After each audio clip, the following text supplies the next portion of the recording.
We've reduced the amount of time it takes for someone to accurately identify this condition from several years to a matter of seconds. This makes perfect sense, considering Manchester's track record in applying AI and data science to health settings. Our vision is to take it all over the world and make it readily accessible to every person at risk of sudden cardiac death.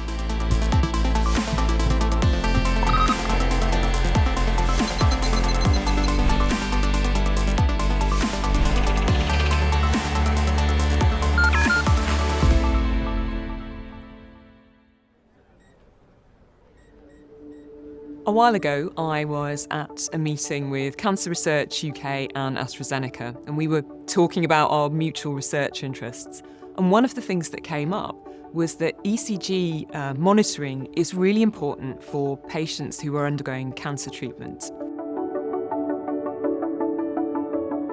So the ECG gives a window into the activity of the human heart, but they're extremely difficult to understand. So it takes clinicians many, many years of training to be able to accurately interpret them. And I was interested in trying to understand how people who were really good at it actually viewed those ECG images and how they understood them. We don't want to simply replicate what is already there. We chose to think outside the box and challenge the old ways of ECG monitoring.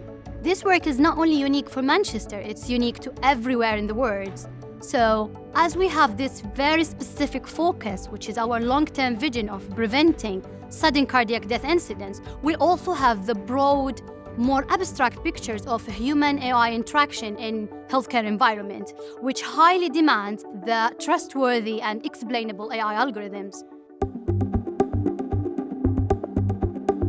We thought that it would be incredibly powerful if we were able to put the ability to monitor people's ECGs into their own hands, so we could detect earlier whether or not there is an issue, and that would give them time to get to the hospital and get the help that they needed. So we're creating intelligent method of natural and more intuitive ECG monitoring between humans and computers by combining knowledge from multiple disciplines, including cognitive psychology and in particular visual perception theories, to understand how we should represent life-threatening patterns within the ECG to lay people, and then how we can use AI to make the process much easier. ECGs are normally monochromatic prints on a paper or to be read on a monitor, which makes it even hard in a clinical setting to interpret them in a fast manner. At ECGX, we are therefore using pseudo-coloring of ECGs. This means we're applying an AI that colors the ECGs to make it easier interpretable for patients. For example, blue to green can indicate a normal ECG and there's nothing to worry about, while yellow color can represent the beginning of the problem that requires going to hospitals. And while you can use orange to red color schemes to represent a more serious problem that requires immediate medical intervention. This technique means it's not just straightforward for clinicians to interpret ECGs, but it's really easy for patients to interpret them as well.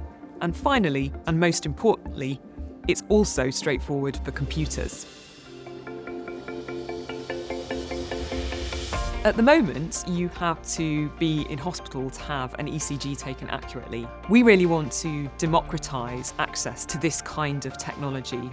At the moment, we're working on an app that will enable people to monitor their own ECGs at home and understand the results so that they are able to get in touch with clinicians when they need to, and they're empowered to understand their own health.